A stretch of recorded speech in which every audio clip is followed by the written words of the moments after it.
Kick your shoes off, take a load off. Don't go nowhere till the show's off. Oh, you know it's gonna be a movie when you got Cletus Cassidy on your TV. Yeah, already know Mr. Funny Man. Coming to you and making you laugh again. Started off on the radio, now we got the Cletus Cassidy Show.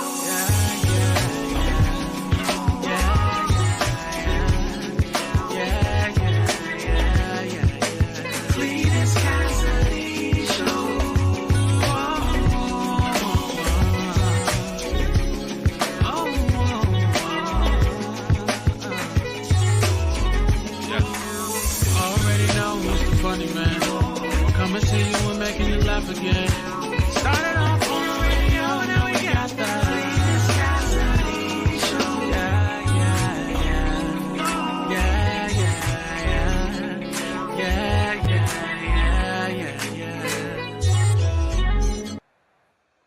Good morning. Good morning. How are y'all? Y'all see the flyer? Get your tickets November the 26th. Good morning. Welcome to another edition. I'll see you in the morning. I am, of course, your host, Cletus Cassidy. So excited to be in here with you all. If this is your first time hearing this, you're about to experience something so cool.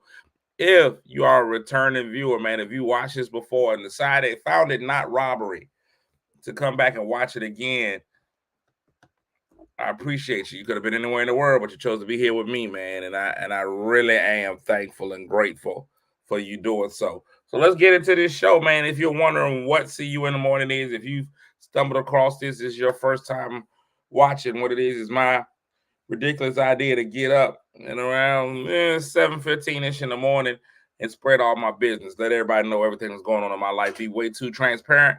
Sit around in my drawers and give it to y'all. I sit around in my drawers and give it to y'all. I sit around in my drawers and I give it to y'all. So that's what happens every morning, man. Well, almost every morning. I think I missed my first show on Friday. Was not excited about missing the show, but it was really nothing I could do. There was nothing I could do. I could have pre-recorded the show. Yeah, there was a lot. So anyway, the way this show starts, man, the only thing that's on this show that has some kind of consistency that's the same every day is that I get up and I speak to everybody. I get an M&M's, the Mythical Metals. I get up in the morning, I let everybody know, thank y'all for tuning in. And the first 3 people that tune in, they get a mythical medal. There's no real medal, nothing for me to give out, but it makes them feel good on the inside. And I don't even know if it makes them feel good, but in my world, it does. So that's to the first 3 people that speak. Today, winning the bronze medal, Kim Cat Thomas Jones. Good morning. Silver goes to Jackie Brighton Riddick. And the gold medal goes to Crystal Purnell. Good morning, Crystal. Gold medal goes to Crystal. Silver to Jackie. Bronze to Kim. Also here is Danette Smith. My man Denzel Glover's in here. Princess is here. Marche Trouble Copeland. Dolores, the Pride of North Carolina. Courtney Weston and Murphy. Shannon Jamil is in the building. My man, the Pope, Calvin J. Hill. Wilberta's here. Jamie, Melissa Kuther. Good morning. Katrina is in here. Ida is in here. Franita Eartha. My man Snoop is in the building. Kim Anderson, fresh off of her birthday, in the building. Lisa Baysboy Smith. Lakeisha with something in another language, but I guess that's good morning. Something about baloney. Good morning, Lakeisha. And Yvette Hollins, good morning. Good morning to everybody that's in the building. So here's what we got, man. My man Al Punter in the building. Good morning, Al. Y'all keep Al in prayer. Y'all keep my man Al in prayer. Keisha Maxwell's in the building as well. Good morning. Y'all keep Al in prayer. And I'm gonna tell y'all why. Al, man, is suffering. And I hope you don't mind me telling people this, Al. I know this is a personal thing, but man, when we try to pray for people, you got to let your testimony be out there, let people know it. Al right now is suffering through being a New York Giants fan. And it's not pretty. I saw what happened last night, man. I saw what happened with the Giants. And I know it feels like all hope is gone. All hope is gone. And I just know it's got to be rough. it's got to be rough, Al. So we praying for you. You know, we hope some things that change. Listen, tough times don't last. Tough people do. Jamie, I didn't know you weren't there either, man. Jamie, it's bad. It is a horrible time to be a Giants fan. Such a proud franchise. They lost the Battle of New York to the Jets in probably the ugliest fashion I've ever seen a team lose a game. I've never seen a team have such little faith in their quarterback. Their starting quarterback was Daniel Jones, who's hurt. They went to my man Tyrod Taylor, Newport News, Hampton stand up, 757 all day. He gets hurt. He gets out, and they had to put a third string quarterback in. And I've never seen a team trust a quarterback so little. I mean, they trusted that man, so they wouldn't even let that man throw the ball. They could have put me in the game to do what that man did. They wouldn't let that man throw the ball at all. They spent the whole second half not throwing the ball. It was a sad display of football, and somebody should be fired. If the man can't play, he shouldn't be on the team. If you didn't have him prepared, that's on the coaches not having prepared. So shout outs and prayers lifted up for all my Giant fans, because there's still more games left in the season. And that's crazy. Maybe they should try Buffalo. I don't know. It's pretty sad. So we'll do that. So let's get into this weekend in review. That's what the Mondays are all about. The weekend review. Good morning, Shannon. Shannon said, after your amazing opening for Ali Sadiq, I'll never miss. Oh man, thank you. I appreciate that. Yeah, I did open for Ali Sadiq this weekend. So let's get into the whole weekend though. That's later. So the tenor of the show today, the tone and tenor of today's show may be a little different than most shows. It might have a little bit of a different feel today. How does it feel? May have a different feel today. Simply because it's different. So Thursday, I headed out to Denver, Colorado. I don't know if y'all have ever been to Denver, Colorado before, but it is the home of weed and liquor. Denver, Colorado is the home of weed and liquor. Now, I was originally born in Colorado Springs, Colorado, so that's where my birth certificate is in Colorado. It's really my home. That's really my home, I guess. If I ever had to return home, that would be where I had to go. I always wonder why people, when they ask you return back to your home, is it the place where you were born or where you spent most of your time? Now, I spent most of my time here in the capital of Virginia, Portsmouth, but I was born in Colorado Springs, Colorado. So I returned back to Colorado on Thursday for an amazing show at the Denver Improv. There's some things about Colorado that are real. You hear about them, but you don't really get it. Altitude is a real thing. I don't know if y'all, especially if you're in the Virginia area, I don't know if any of y'all live in an area where that is above sea level that high. Denver is a mile above sea level, 5,280 feet above sea level, and your lungs feel every bit of it. Your lungs notice every bit of elevation that happens in Colorado. When you get off the plane, your lungs be like, hold on, cuz, what's happening out here? You know, normally when dudes get to a club or something, they be like, yo, where the women at? You know, in younger days, you'll even be like, where the hoes at? Your lungs will hit Colorado and immediately be like, where the air at? Where the air at? I don't see no air. I think the popular song says, tell me how I'm supposed to breathe with no air. Because that's exactly what you get. No air, no air. You just can't breathe air. Little stuff that you normally do, you got to be well trained to do it once you hit Colorado. You can't just do stuff that you always did. You talking about take a swift jog, you're gonna run over there real quick, you're gonna die. You better think twice before you decide you're gonna run over there real quick. That Colorado ain't the place for that. Colorado ain't a place for you to run some real quick. You will die. Second thing about Colorado is they're serious about their drugs over there.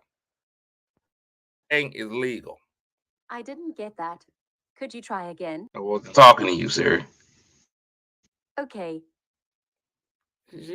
Everything in Colorado is legal. Everything. I don't care what you smoke. Whatever you do, mushrooms, crack, marijuana, they like, we got you, and we not going to hold any of it back. Everything is legal. I've never been anywhere like that before. Everybody tries to sell you drugs. I don't even do drugs. Everybody tried to sell me something, though. Everybody. I ain't gonna lie to you. I've never been, I got into an Uber. The Uber driver, first thing he told me was, hey, we got the best weed in the world here in Colorado. So I didn't ask you about weed. I didn't ask you about weed. I just need a ride around the corner. That's all I need. The weed situation is just too much. Too much. They believe in weed. We believe in smoking weed. That was Colorado, man. But overall, great time, great city. There's a lot of drugs. Just a lot of drugs. I don't know why it was so many drugs, but apparently the city is now flourishing because of how many drugs they allow. Because of the drugs, they say Denver is flourishing in a way it's never flourished before. Denver is making moves that's never been made before in Denver. They are putting the high in Mile High. They are putting the high in Mile High without question. Without question. Show you some interesting pictures. Those are real mountains. That's from the plane. That's a real mountain that was happening right there. Now, this is when it got scary. You see this right here. This is after the mountain peak. So we had the mountain as we started flying. This is how thick the fog was over Denver. You tell me that don't look like some snow. And we flew right into that. Landed in this. The pilot talking about something, the plane can land itself. This is not what I need to hear. That was one of the scariest plane moments I've ever had. When the captain, this is your captain speaking. We are experiencing some cloud cover, some fog over the city, but visibility is at -20. But I'm just going to put autopilot on, and the plane can pretty much land itself. I'm just going to take my hands off of the wheel and let that thing do what it is.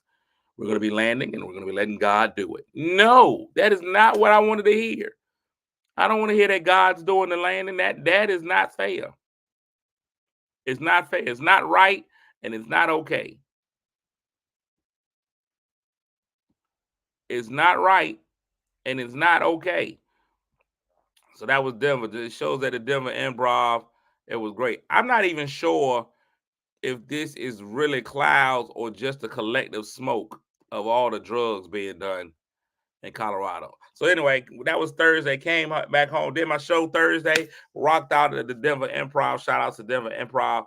Then Friday, I went on. Friday, I came back home. Got up real early. I got up real early to go to Denver, did the show, got up again real early to come back home. I had 5 shows here. So here's what happened with the 5 shows here. I had no idea I was going to be doing these shows. No idea. Wednesday, had no idea I was on the shows. On Thursday, the general manager of the Funny Bone of Virginia Beach calls me. He tells me that he needs somebody for this weekend. He said, I got 5 shows. Can you do these 5 shows for me? I said, sure. Who's going to be there? He says, Ali Sadiq. Now, if you don't know who Ali Sadiq is probably in this game right now one of the top 5 comics in the game. Ali Sadiq is a G, is a master storyteller. He is that dude. Let me show you a picture of me and Ali. That's Ali. The fat guy is me, the thin guy is Ali.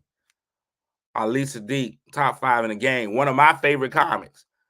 It's very rare that I get to say, oh, this is a guy that I like. This is a comic that I enjoy. He tells me it's Ali Sadiq. I'm like, oh, absolutely. That's like somebody calling and saying, if you're a basketball player, somebody be like, hey, dog, LeBron James needs somebody to run the hole with. Giannis needs somebody to play point guard. Can you come do it? I was like, absolutely. I absolutely go, and I go do this show. We had 5 shows, 2 on Friday, 3 on Saturday. All sold out shows. We had a 3:30 show, 3:30 in the afternoon, unheard of, ridiculous. 3:30 show on Saturday, sold out, completely sold out. Ridiculous. We had a ball though, man. I went out there, and I just did my best. I tried my very best to be all right. Oh, this was a omelet from Colorado, but that's different. They serve cornbread in Colorado. Who knew? Cornbread in Colorado? That wasn't my plate, but cornbread in Colorado, crazy. I went out there. It's some of the fashion for me. This was Thursday. This is what I wore Thursday. Slight, not killing them.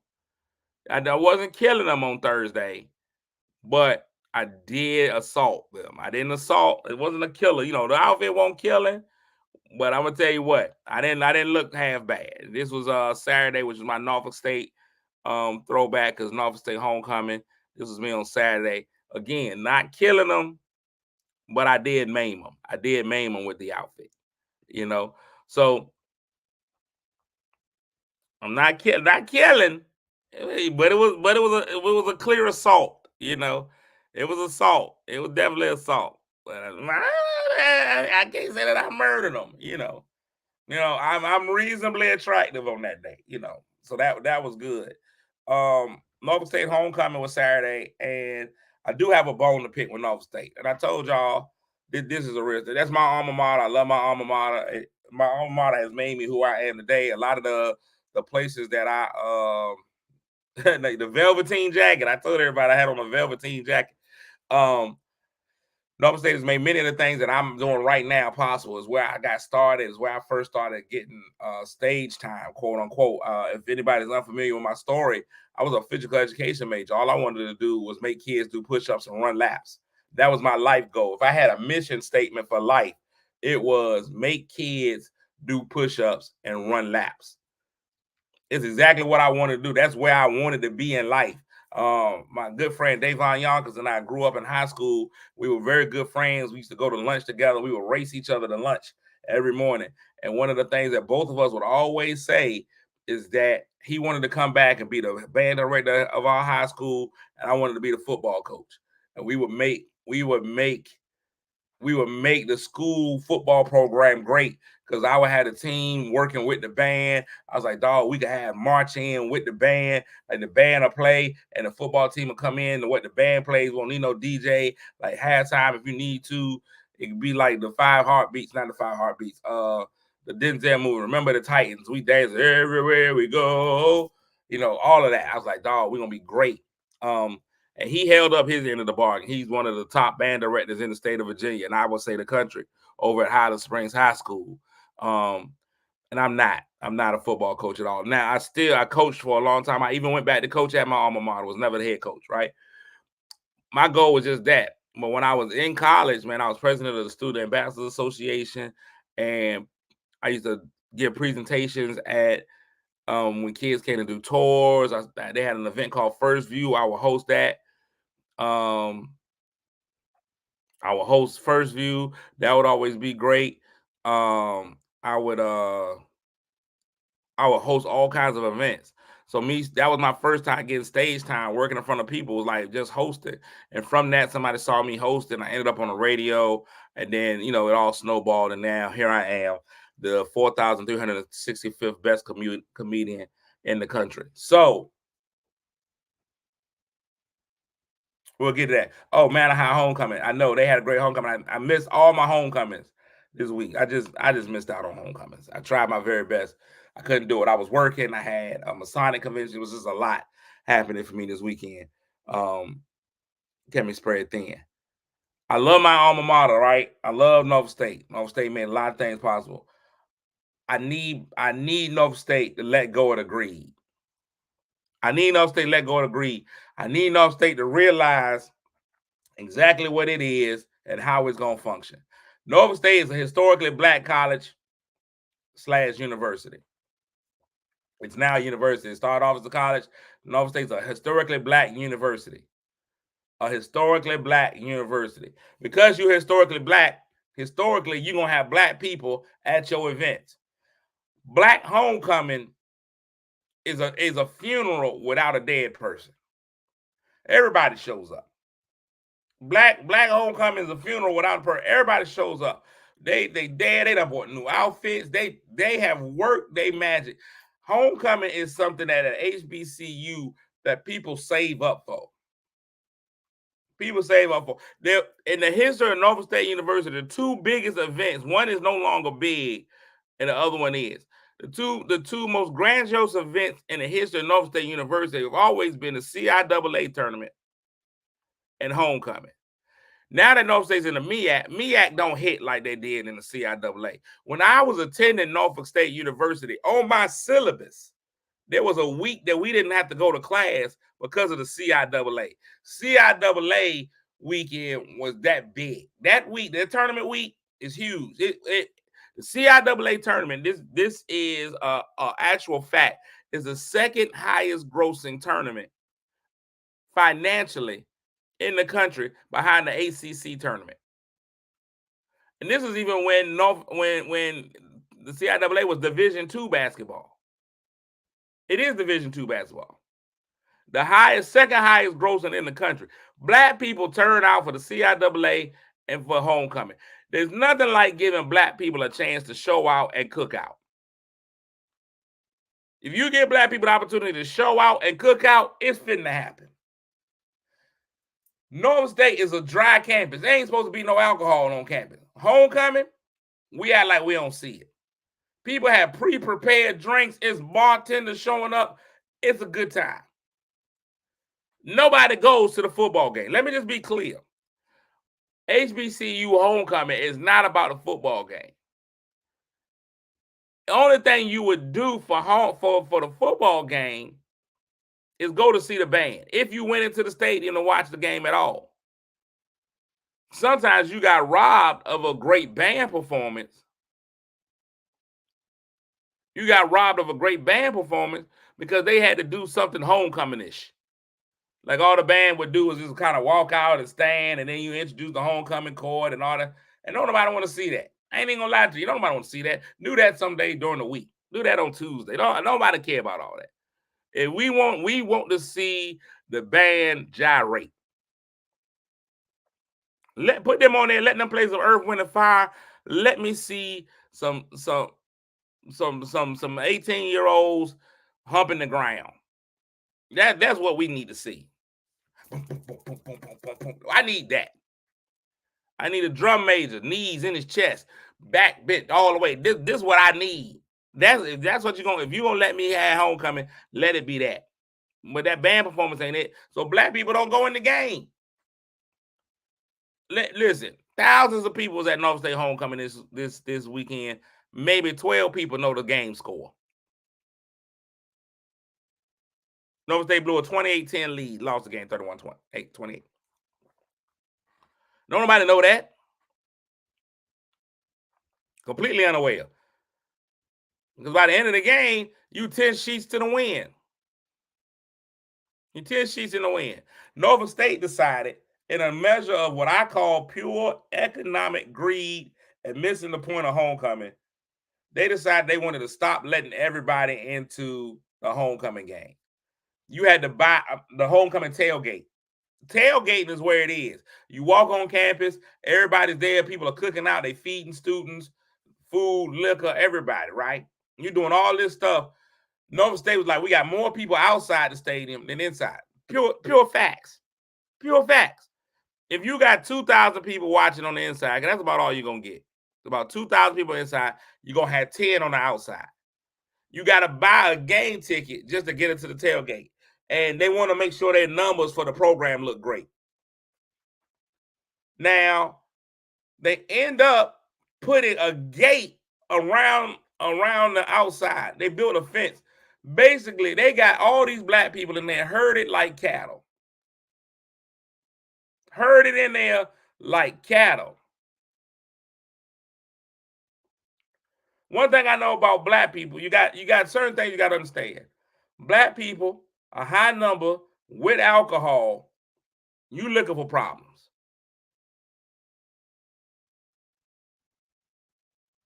You looking for problems. You looking for problems. Last year I went, you had all these black people huddled up in a cage. You basically all of us in a cage, thousands of people in a cage. Some young kids started running as if there was a fight or a shooting, and then the whole crowd started running because black people is in your DNA. You see one or two run, everybody runs. People got trampled, run over, all of that kind of stuff. So I'm like, ain't no way they're gonna come back with that this year, man. They not realizing the safety hazard they've created over there. It ain't but one way in, one way out. You gotta realize this ain't a good idea. This ain't good. Nova State, if you know anything, it's in the middle of the hood. It's a community school. Everybody at homecoming ain't come to the school. Everybody at homecoming ain't coming home. Some people just showing up. You got people just there. There's a whole lot of people. Now, first of all, let me explain to some people. They don't know. There's a lot of people, there's a lot of uppity people that don't understand what homecoming is. There's a lot of uppity people that don't understand what an alumni of a school is. Alumni does not mean you graduated from the school. Let me just be clear about that. We're glad you got your degree. I'm glad your diploma happened. Anybody that attended that university is an alumni. You could be a graduate or an alumni. You can actually be both. Alumni does not equal graduate.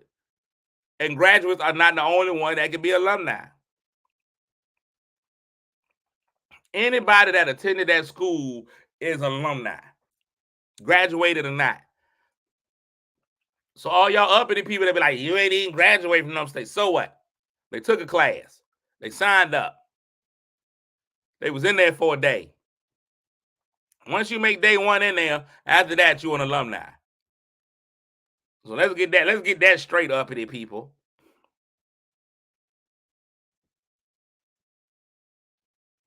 Snoop said they was shooting when we were packing up the league. That's crazy. So this year, I said, I know this year they ain't gonna have that cage out there. They had to have learned from last year that this cage is a bad idea. But they believe in money. They want that money so bad that they still had this cage. They were still charging people. I'm gonna say this, and this is just something I believe. Niggerdom is undefeated. Niggerdom is gonna happen. Niggerdom is undefeated. So regardless of the safety of the people, they say we'll put the fence up again. By the end of that day, on Saturday, they had picked that fence up. It was a temporary fence. Somebody finally realized, man, this fence can't hold us. And ain't but two security guards. They both at the gate checking wristbands. They just ended up picking up the gate. First, I seen kids jumping the gate. They were like, we got the dexterity to get over this gate. They were just jumping the fence. Blam, blam, jump the fence. Then after a while, it was somebody who didn't have the athleticism to actually jump the fence. They said, let's just knock it over. Them kids literally picked the fence up and knocked the fence over.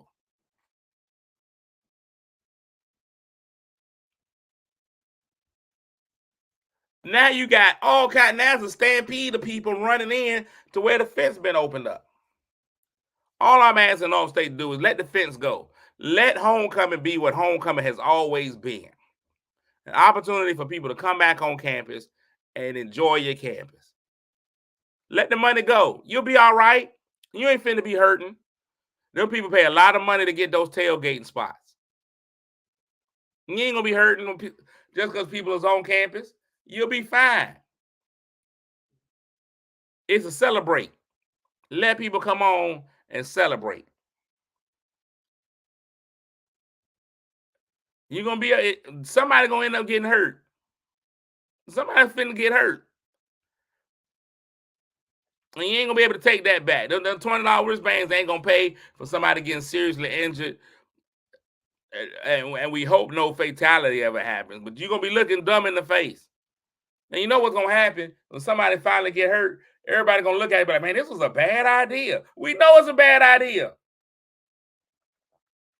Then y'all gonna go fire somebody for approving it. We should have been doing it in the first place. Just because you've gotten away with it for years doesn't mean it's a good idea. Take away the fence. Fence be gone. Fence be gone. When the sun go down, it won't gonna be pretty out there. You good at noon while the sun is up. And sun go down. And this Saturday, it was 80 degrees. Man, shoot. You was asking for niggerdom at a level that has never been before.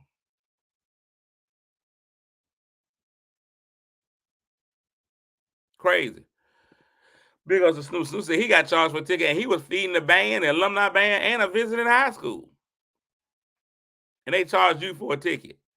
Greed. That's just greed. Greed. Everybody's a desirable attendant. I don't care who comes in. You all desirable. Everybody is somebody. I'm gonna wrap today's show up with what my take was from this weekend. That was my rant about Norfolk State. Let me get to what my tone and tenor of the show was. Again, this right here is Ali Siddiq. If you have never heard the comedy of Ali Siddiq, he's out of Houston, Texas. If you ever heard me do comedy, my comedy is different than a lot of different comedy I do. I tell stories. I do quick. I'm all over the place as far. I don't have a style. My style is uniquely my own.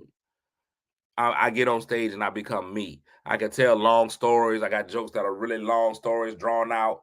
I got stuff that's quick. I got lessons, all kinds of stuff, right, in my comedy. Ali, and I'll show y'all again. You got to look him up. Ali, A-L-I, Siddiq, S-I-D-D-I-Q.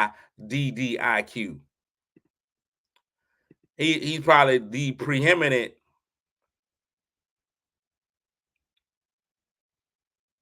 he has the preeminent he's the preeminent storyteller in comedy right now. There is nobody. He is Bill Cosby without the rape allegations. If you know anything about Bill Cosby, what made Bill Cosby a phenomenal comedian is Bill Cosby would get on stage, sit in a chair, he would start telling stories. And the stories would hold you in and captivate you in a way and still be funny. It was like going to a family reunion and sitting and listening to one of the elders talk, right? Just a great guy.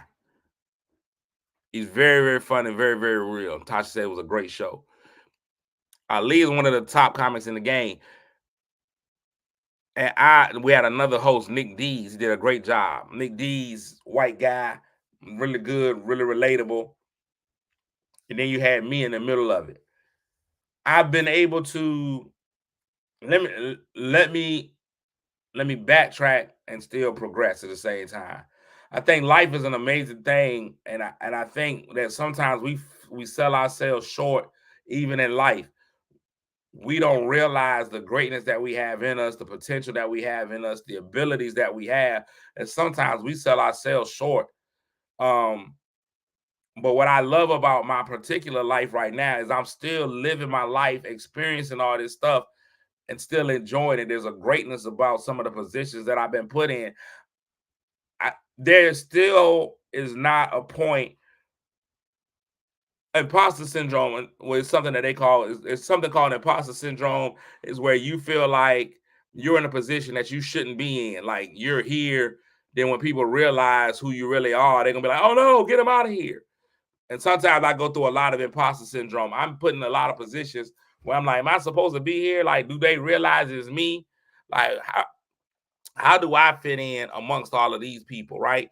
But I've continuously gotten into these situations and excel. I've got to realize, like, dude, you belong at the table. Not only do you belong at the table, you belong to be able to eat. You can participate in the conversation, all of that kind of stuff. There was a long time ago when you remember when you was kids, they made you sit at the kids' table. And even if you came to sit at the grown-up table, shut up.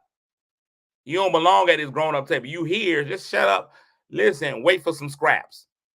You wait for everybody else to eat and see what scraps get thrown to you. That means you at the table, but you still ain't feel like you belong at the table. There's a certain point where you feel like I can sit at this table and I can eat with everybody else. Let me grab a biscuit first. Like, we got to start having that kind of confidence. I need people to have that confidence. And when I'm talking on this one, I'm talking to y'all, I'm talking to me too. You got to have the confidence to know it's okay for me to sit at this table and I can get whatever I want to eat. I belong at the table. It's one pork chop left. I got a right to fight for that pork chop. It ain't no more yours than mine.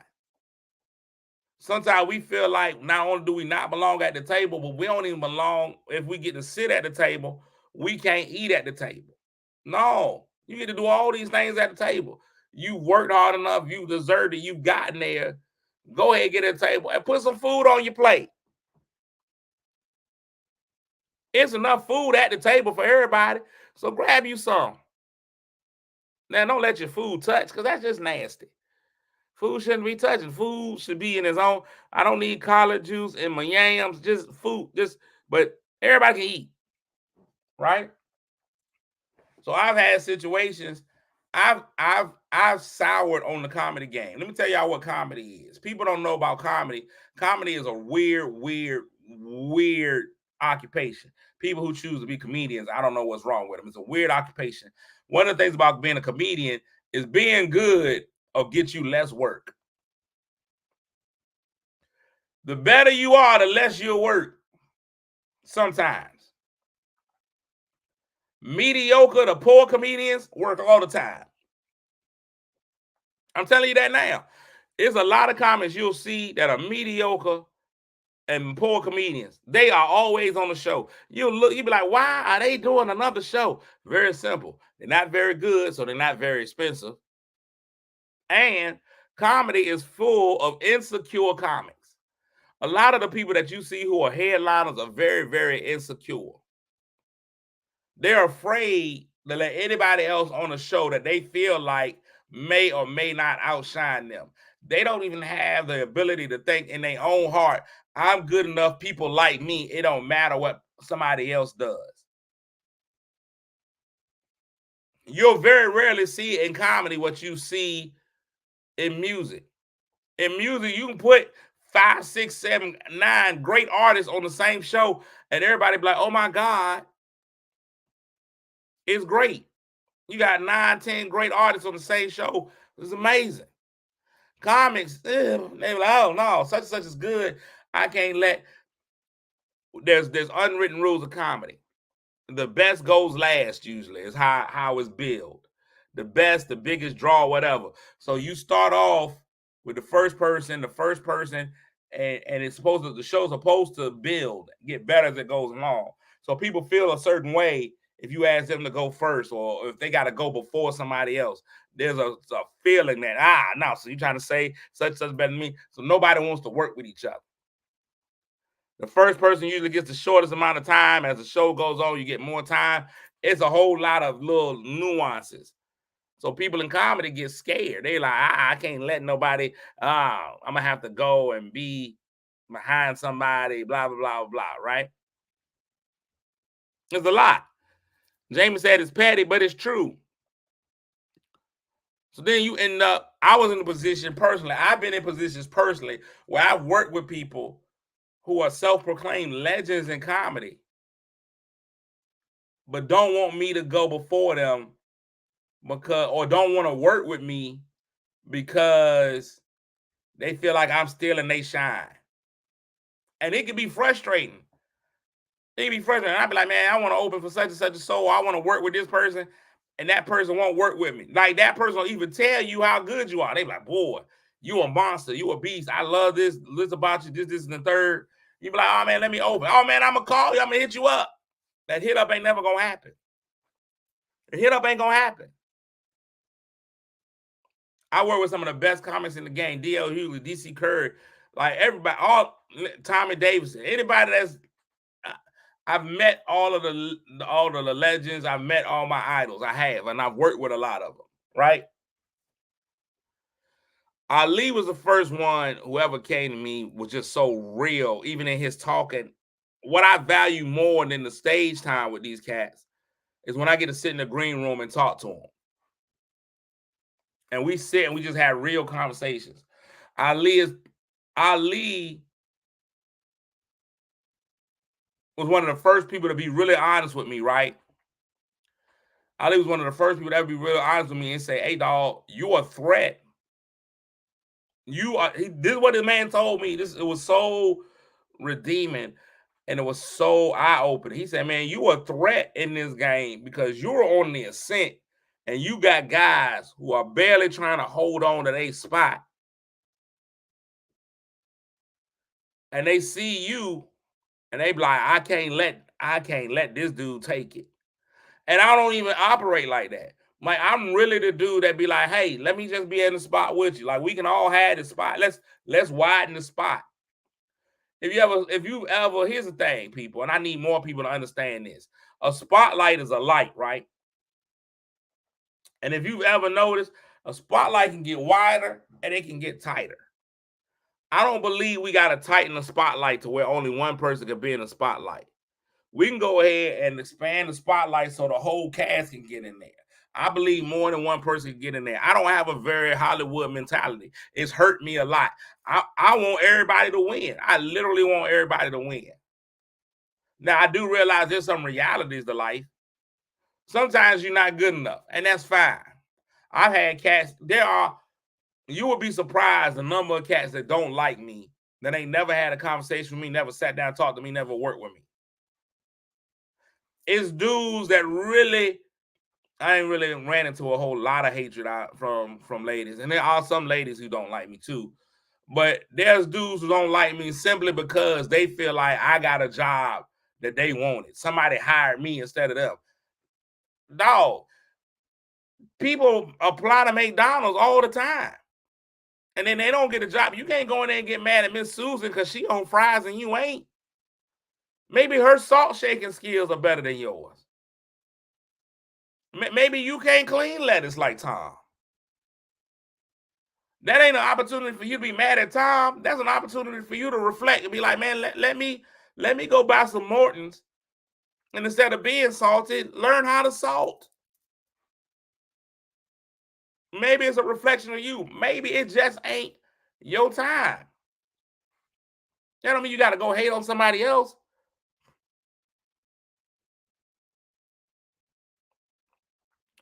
Ali said, told me, he said, man, listen, man, hey, man, you got to understand where you are.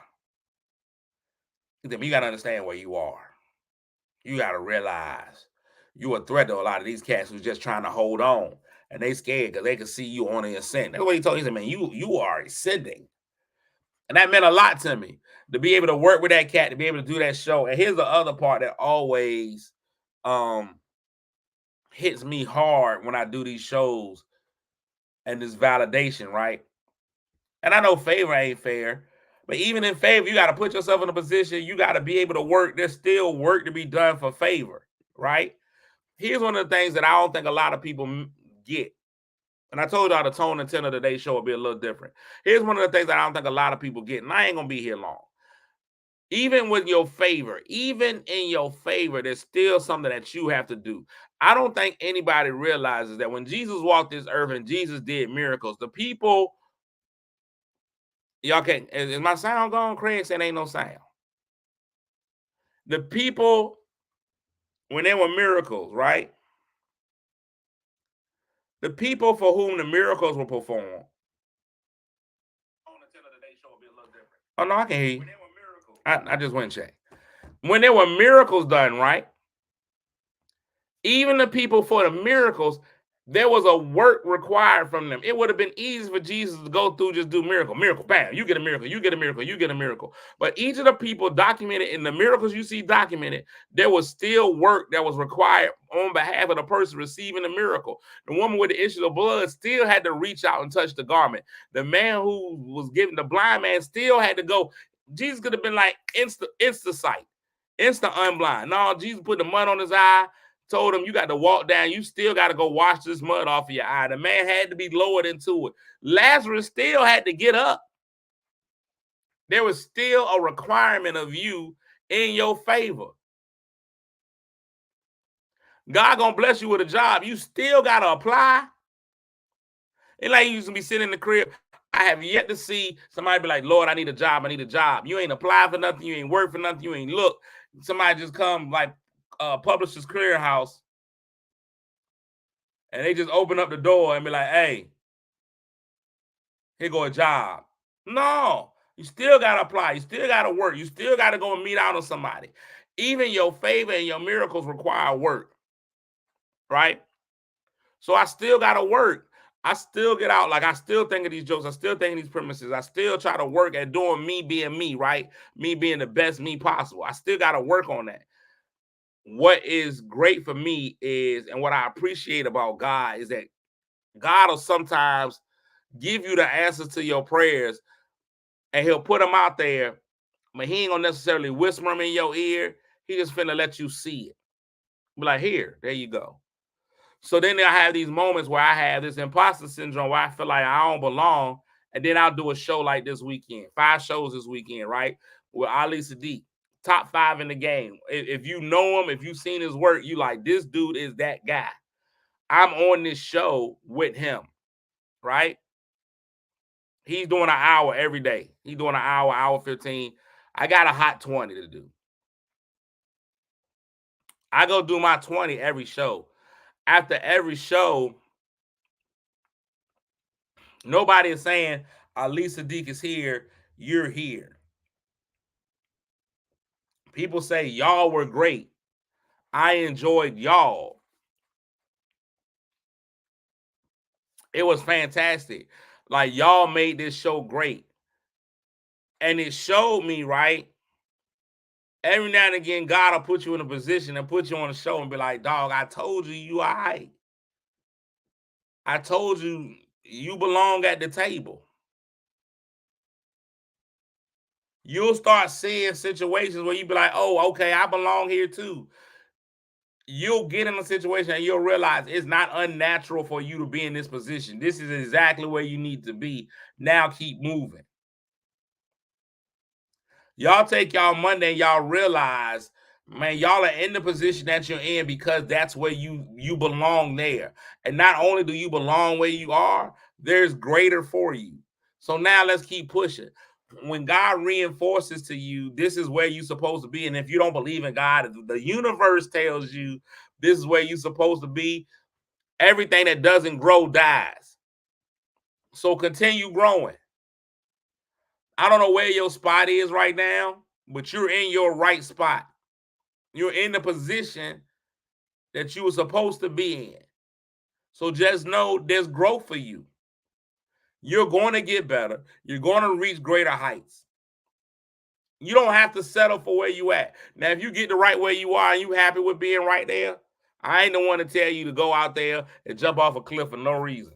If you done reached your ultimate goal, if your heart is full, you got no more desires, then you know what? God bless you. May heaven smile upon you. But there's still some of y'all out there right now that you've reached here. Right here is not enough. Today, we just talking to all the people that right here is not enough. It's still some more directions left on your GPS. If you ever look at your GPS, if you put something in, the only thing on your GPS is your next stop. But sometimes if you slide down on your GPS, you'll see that there's a whole lot more directions on there. The only thing that's next is in 73 miles, take exit 8C. And right now you're working on your 73 miles to exit 8C. But if you ever really believe, if you scroll down, you're going to realize after exit 8C, there's still 12 more points. There's still 12 more directions you got. Know that you're not at the end of your journey. Know that there's still some more directionals, some more things that you're going to have to accomplish. Don't settle. Know that you're going to get there. The thing about it is some of us feel like we're never going to reach our final destination, like we're never going to reach our point because we stuck on our 78C. We stuck on this on this chain. Notice on some of the directions for you getting to your next stop, some of them are happening like this. Some of them take a while. And even in that taking a while, listen, even in that taking a while, you feel like God ain't speaking to you, that you just losing direction. Follow your GPS. Know this. If I go on a long trip with my GPS, for example, when I go to get my daughter from school, I don't need the GPS. I put it on sometime because it'll warn you of the police and things of that nature, right? But there are certain segments in your journey where the GPS is talking to you all the time. It's constantly saying stuff. There's other points in your journey where the GPS is quiet. In 118 miles, take exit 118 on the right. And you don't hear from the GPS again until you hit 10. You're not lost in that period where God's not speaking to you. You're not lost in that period where you're not hearing from God, all that. He just knows you're on track. I ain't got to move you. You on the right track. You got it. So when you go through that period where you feel like you're not hearing from God, like things ain't coming to you, it's not that he's not listening to you. It's not that he's not looking at you. It's not that he don't know where you are in your journey. It's that you doing right. You good. I'll get back to you when you need some more direction. I'm going to holler at you again when we hit that 10-mile point. When we get to the minutia, when it gets tight, when you're going to have to make a turn here, and a turn there, that's when I'm going to come back and talk to you. I ain't got to talk to you on this 118-mile stretch. You got that. This is the period where I need you to enjoy the ride. Because it's going to get a little more detail soon. So know right now, man, you might be in a period of time where you're enjoying the ride. Enjoy the ride. Get better. Build up your speed, your momentum. Work on your gas mileage. Do all of that kind of stuff. Because we're going to have to make some turns and some twists. You've been building your confidence during your 118. So that when we get to that hole, take a left, 2 lights, turn right, go here. You're going to be equipped to handle whatever comes for you. I need y'all to know, man, that's what I learned today. I'm all right. All the things that I got planned, don't forget, November 26th, Virginia Beach Funny Bone. It's going to be a great time. April 6th next year, we're doing the special. I'm all right. It's going to work. Enjoy this journey. Enjoy the ride.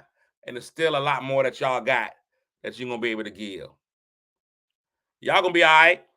All of us going to be all right. We fitting to be fine. We fitting to be fine. That's my Monday motivation, man. That's all I got. I'm finna get out of here, man. I gave y'all 53 minutes of whatever this was today. Shout outs to everybody that came out to the show. Some people that came out to the show. People who said amazing things about me on the interwebs. I appreciate all of those. I looked at them. I saw it. And I was really touched by it. So that was great. Shout out to my man, Pastor Shy. He sent me a flyer about his show today. Y'all go ahead and make sure y'all check out dopemarriage.com.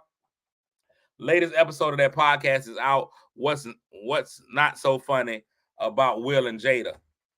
What's not so funny about Will and Jada is out now. Y'all go check that out. Y'all know y'all got me on the 26th. Man, we got a lot going on, man. A lot happening. It's going to be a great time. A great time, man. Y'all have a fantastic week. Man, just know people love you. I love you. You know how it is. If we master Monday, the rest of the week, nothing to do but to bow down to our supremacy. Let Monday out of here. Just have a good time. We have a great time, man. Y'all follow me, Cletus Comedy, share my material, all that kind of stuff. It's going to be great. Now. Kick your shoes off, take a load off. Don't go nowhere till the show's off. Oh, you know it's gonna be a movie when you got Cletus Cassidy on your TV. Yeah, already know Mr. Funny Man. Yeah, coming to you and making you laugh again. Started off on the radio, now we got the Cletus Cassidy Show.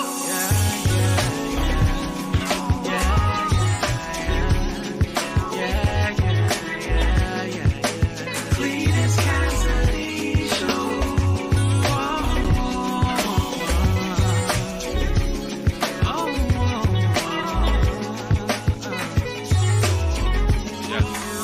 Already know Mr. Funny Man. Coming to you and making you laugh again. Started